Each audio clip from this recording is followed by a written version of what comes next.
Les règles sont parfaitement justes, sages, parce que Dieu est juste et sage.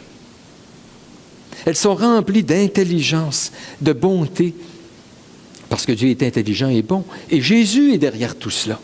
C'est le cœur de Jésus, ces lois-là.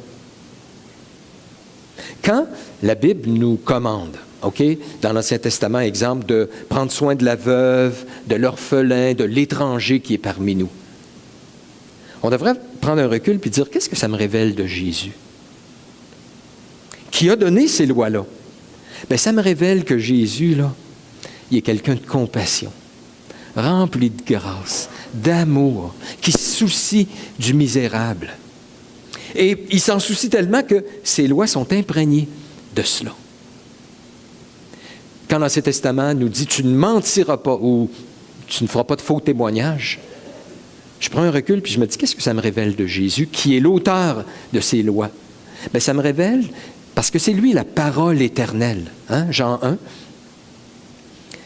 Qu'est-ce que ça me révèle?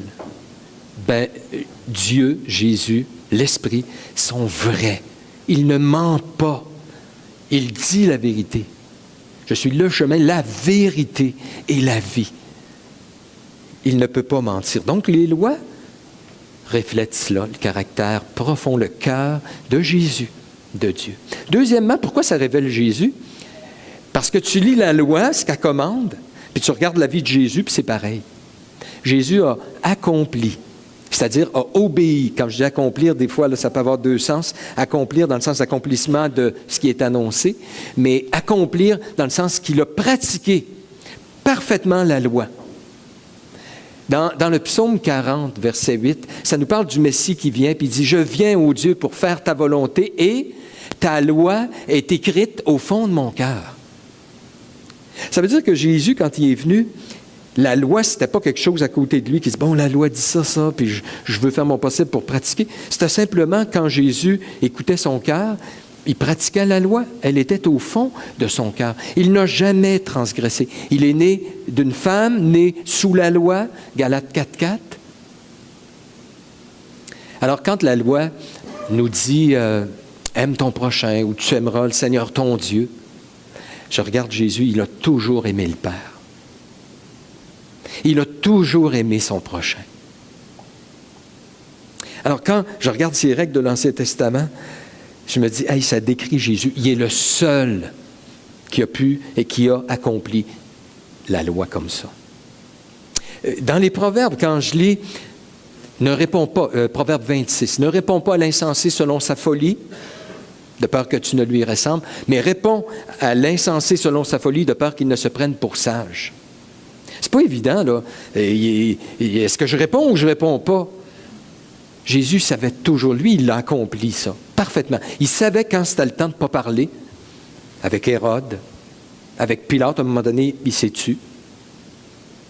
Puis avec d'autres, il a décidé, il faut parler. Lui, là, il est l'incarnation de cette sagesse-là. Donc, la loi rend témoignage à Jésus. Et une des choses qu'il faut vraiment se rappeler, Jésus est notre justice. Quand moi, je n'arrive pas à aimer Dieu, en fait, je n'y arrive pas souvent. Quand je n'arrive pas à aimer mon prochain, puis que je me sens coupable, Dieu dit, attends un petit peu. Jésus, ces lois-là, il les a accomplies parfaitement. Il est juste, mais c'est la justice que je t'ai revêtue, la justice de Jésus. Quand je te vois comme quelqu'un qui a toujours accompli la loi, qui a toujours aimé Dieu, aimé son prochain. Ça, c'est ça la justice qui nous a imputée, puis notre injustice qui a été imputée à Jésus. Alors, je peux lire aussi l'Ancien Testament en Jésus, puis voir les implications pour ma vie, puis dire, hey, Dieu devait être content quand Jésus a accompli ça, bien, il est content de moi parce qu'il me voit au travers de l'œuvre de Jésus. OK, troisième, il y a l'idée de progression. Quand vous lisez l'Ancien Testament, il y a plusieurs histoires, avec plusieurs personnages, plusieurs intrigues, je suis d'accord. Mais vous devez absolument voir l'Ancien Testament comme une histoire qui commence dans Genèse, qui termine avec le retour de la déportation. C'est une histoire avec un personnage central qui est Dieu, une intrigue. Le peuple est perdu, ont besoin que Dieu les rachète. Et c'est ça que l'Ancien Testament nous présente. Une histoire. Et c'est important parce que toute cette histoire-là continue dans le Nouveau Testament puis nous amène à Jésus. C'est important donc de lire avec cette perspective-là. Moi, j'aime me rappeler l'Ancien Testament avec 4 mots. OK? Ils devraient apparaître à l'écran. Promesse. L'alliance de la promesse, ça nous dit dans le Nouveau Testament. Dieu a fait une promesse dans Genèse 3,15, on l'a mentionné tout à l'heure, qu'il allait envoyer la postérité de la femme pour écraser la tête du serpent. OK?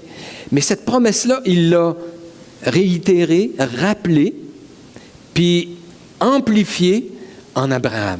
On connaît un peu plus c'est quoi la postérité qui va venir. Elle passe par Adam, Noé, va passer par Abraham.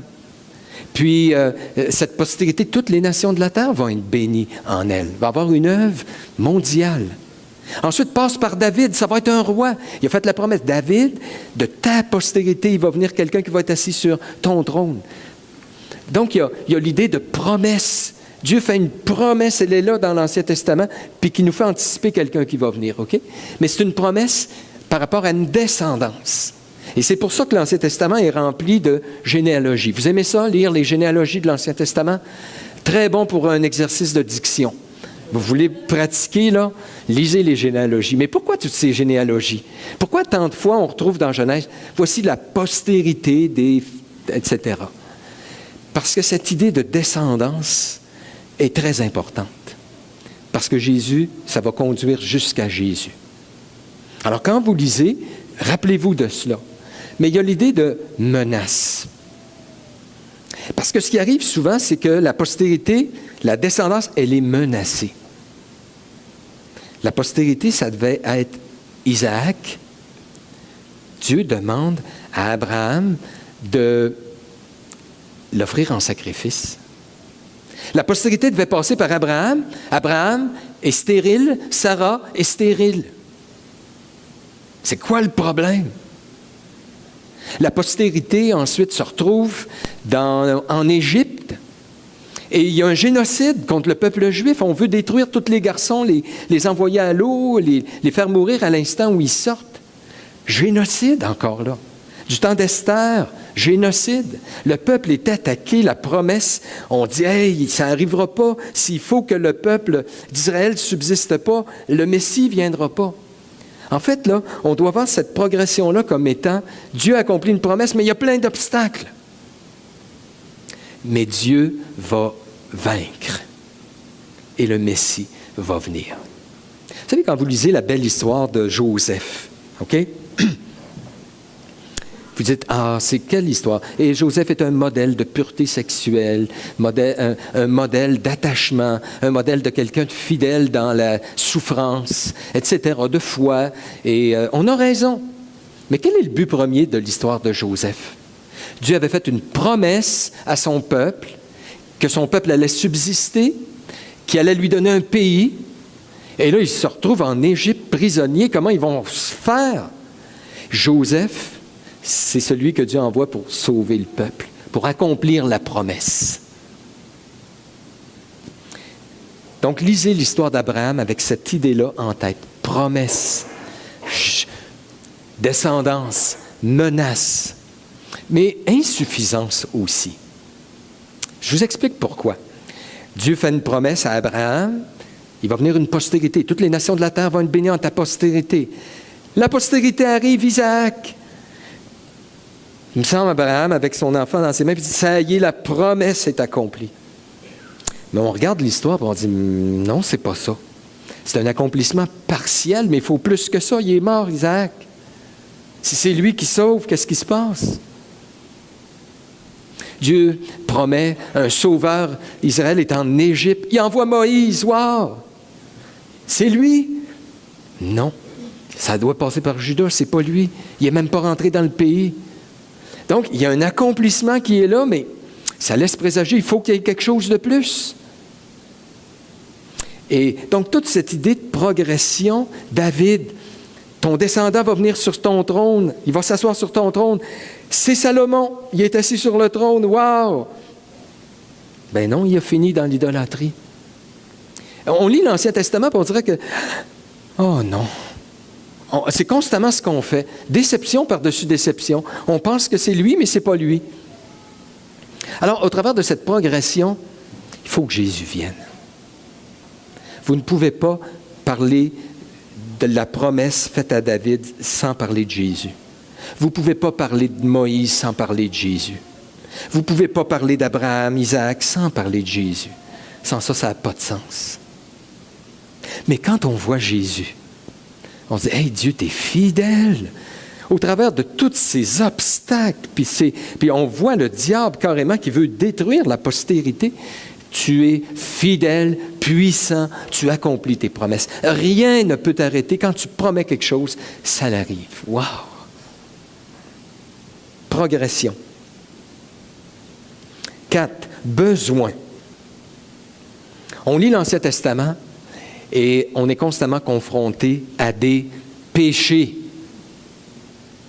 des conséquences ou effets du péché, des chutes, des erreurs, des relations entre les gens brisées, de l'adultère, des meurtres, de la haine, infidélité, convoitise, idolâtrie, souffrance, mort, défaite, exil, jugement. On est constamment face à ça. Même les personnages qui semblent être les plus prometteurs dans l'Ancien Testament, vous avez remarqué comment ils ne nous les présentent pas toujours sur un beau jour? Abraham. Ah, mon but dans la vie, moi, c'est qu'Abraham soit mon exemple. Bien, attends un petit peu, fais attention, parce qu'il n'a pas toujours été un exemple, justement. Ah, Noé, quel homme de foi. Ah, quel homme de famille. Bien, quel ivrogne aussi, hein? David, un homme selon le cœur de Dieu. Un homme meurtrier, adultère. Tous ces jugements dans l'Ancien Testament. S'il y a une chose que l'Ancien Testament nous enseigne, c'est que la solution pour le salut de l'homme n'est pas en lui. Ça devrait nous enlever toute illusion, penser qu'on peut par nous-mêmes se sauver ou faire quoi que ce soit qui plaît à Dieu. L'Ancien Testament vient de faire tout ça. Et savez-vous quoi? Il nous présente qu'on a besoin d'un sauveur. Lisez le livre des Juges. C'est un des livres que je trouve les plus tristes. C'est défaite par-dessus défaite. Les juges que Dieu envoie sont tellement imparfaits. Samson, Jephthé qui offre sa fille, Gédéon.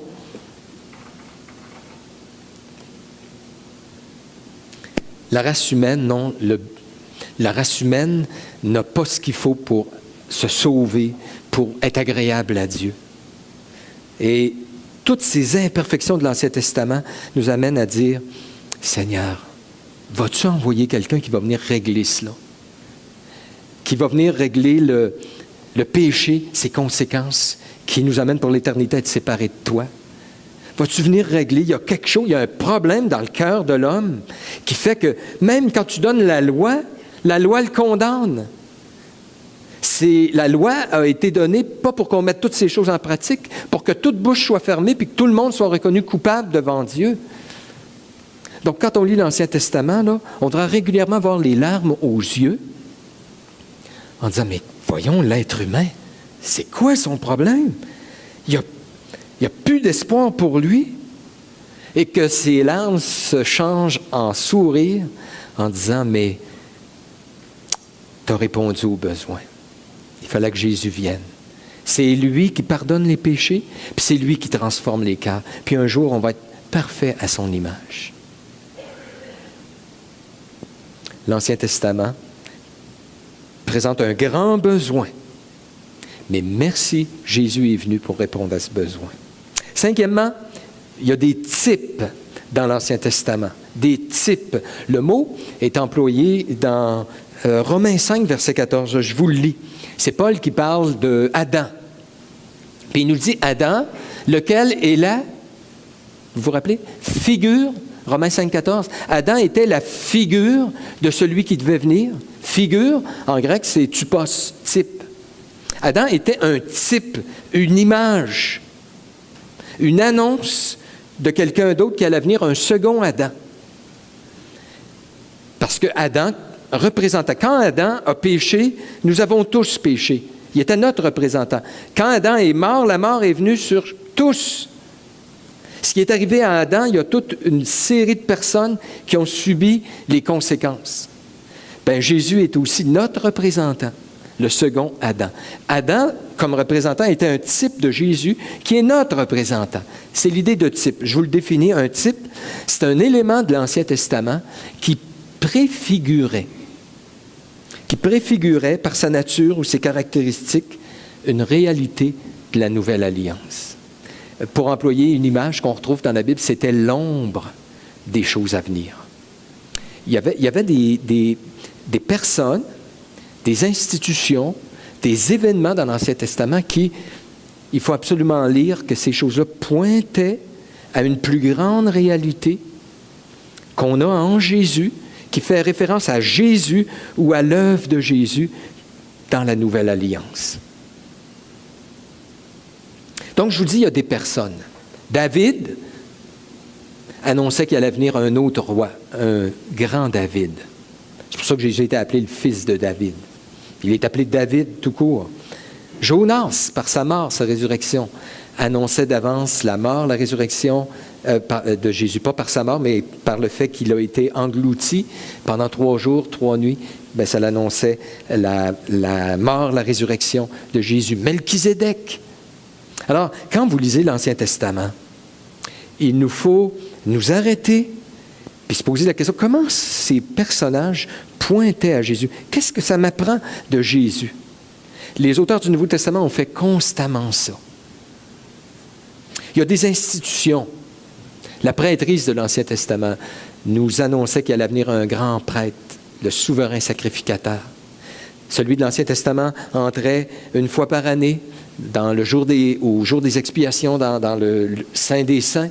Jésus est entré une fois pour toutes, lui. Tout ça pointait d'avance à Jésus. La royauté, la prophétie de l'Ancien Testament, le temple, les sacrifices, la Pâque, l'agneau de l'Ancien Testament, la circoncision, des événements, l'histoire du serpent d'airain.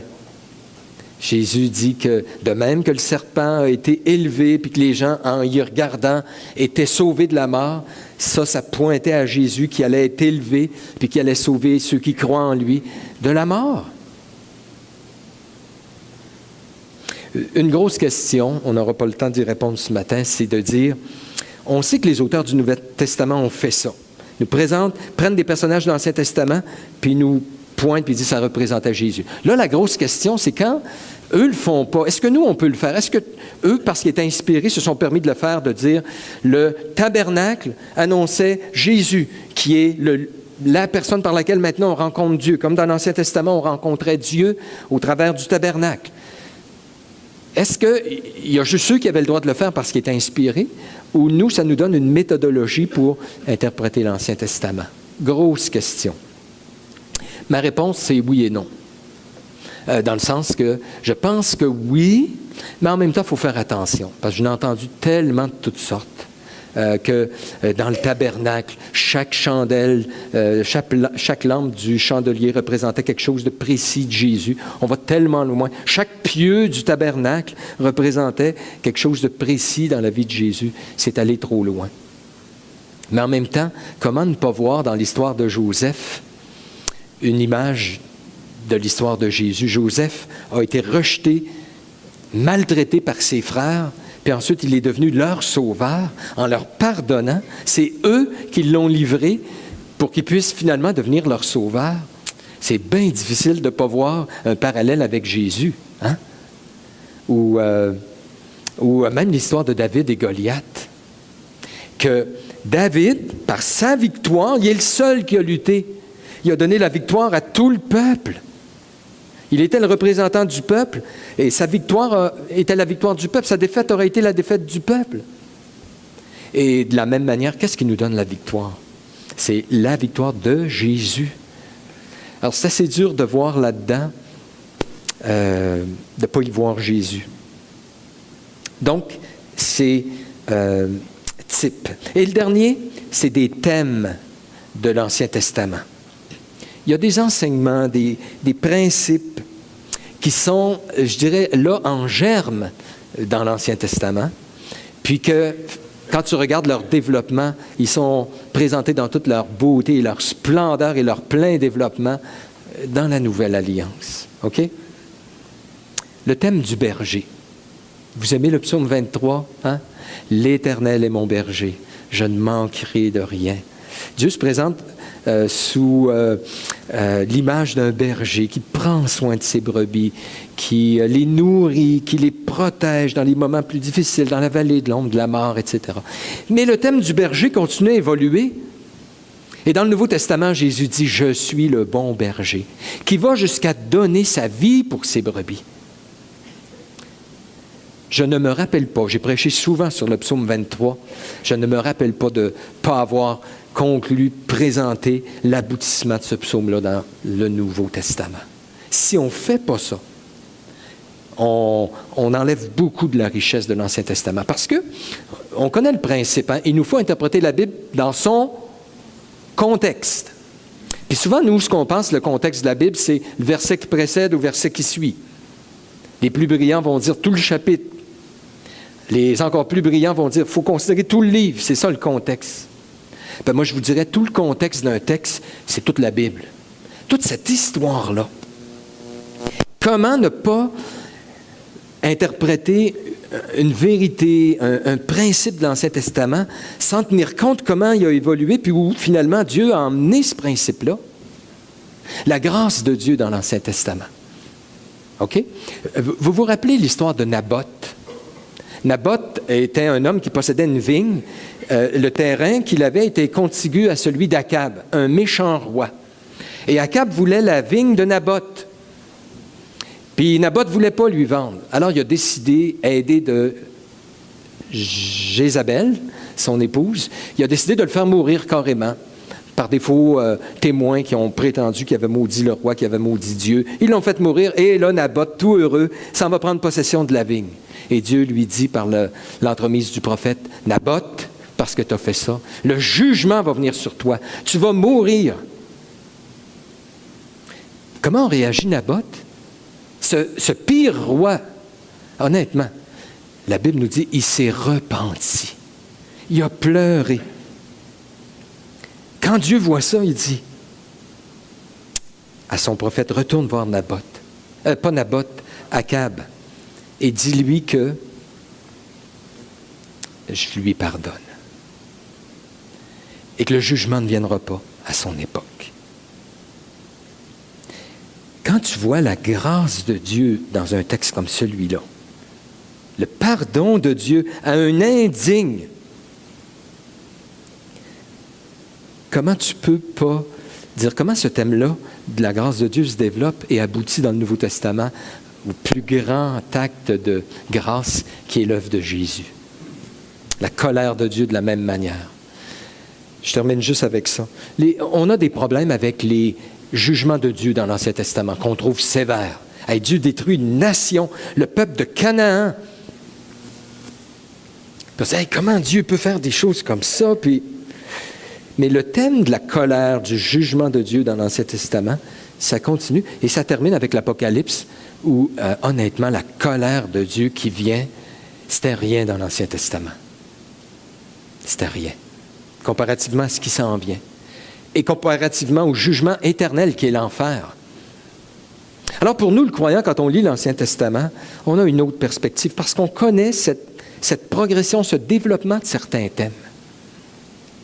Et moi, quand je lis ces textes-là de jugement, ces jugements répétés dans les prophètes, hein, vous vous rappelez, sur les nations autour, puis ça me rappelle la sévérité de Dieu que je dois craindre et qu'il y a un jugement qui s'en vient. Rappelez-vous, l'Exode dans l'Ancien Testament est accompli en Christ. Christ nous a sortis. On était esclaves du péché, du diable. L'exode est accompli en Christ. La Pâque, l'agneau qui était offert, la sortie, la mort est accomplie en Christ. Il est l'agneau de Dieu. Il est notre Pâque.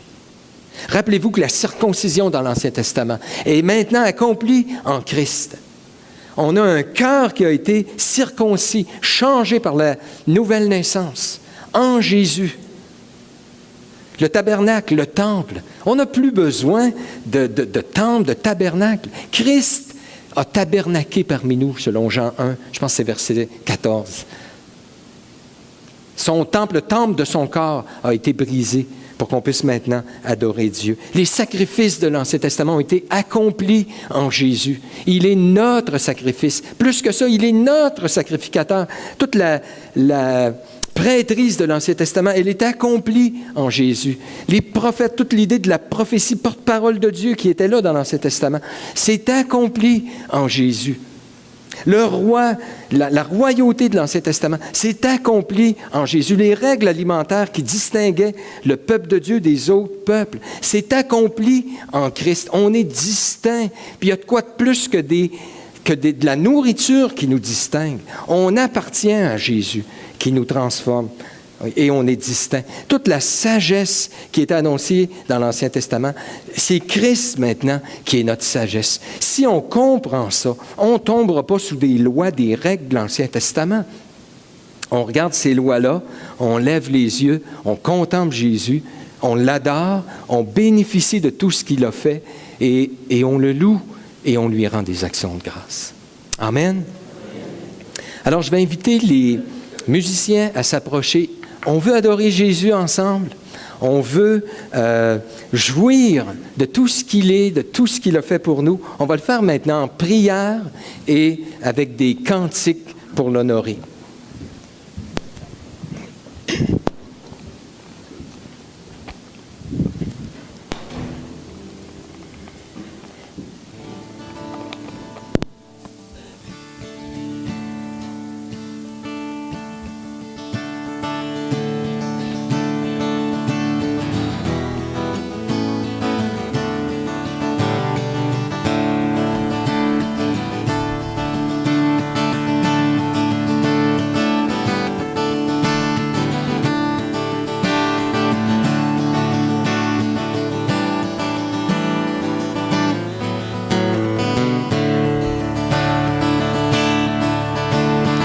J'ai connu Jésus au jour merveilleux, jour à ne pas oublier.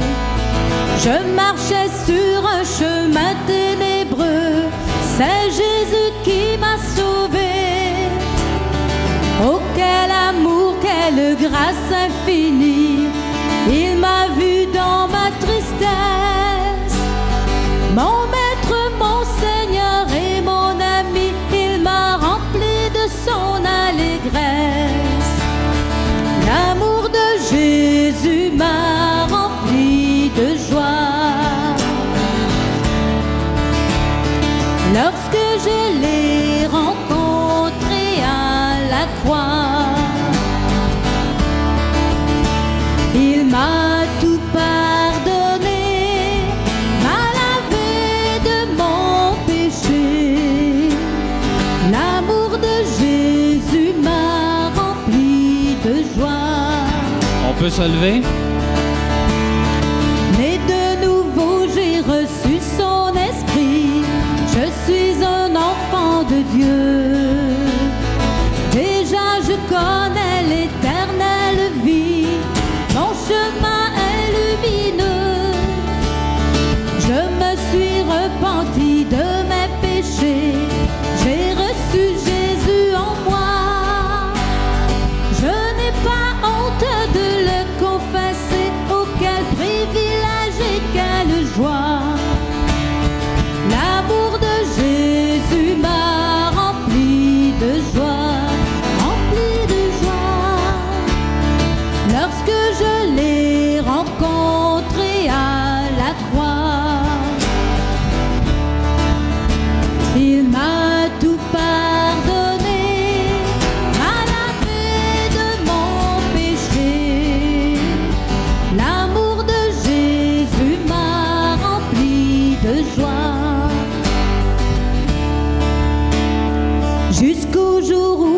serai dans le ciel, sa parole est mon appui. Le Seigneur Jésus est toujours fidèle et le salut est en lui. Vous qui cherchez la route de la vie, Jésus est la vérité. Écoutez sa voix.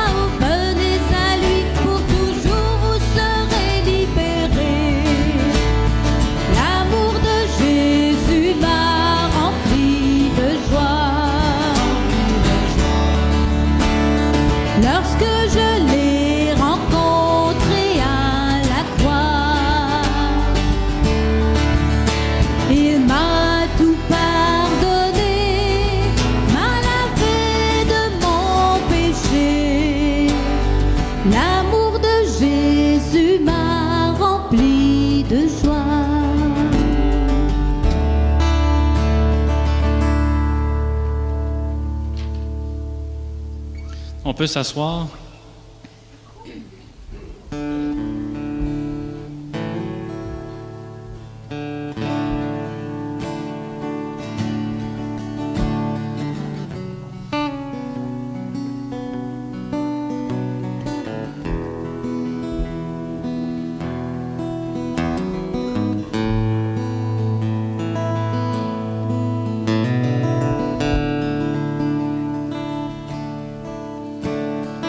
Jésus, c'est le plus beau nom, merveilleux Sauveur, Seigneur de gloire.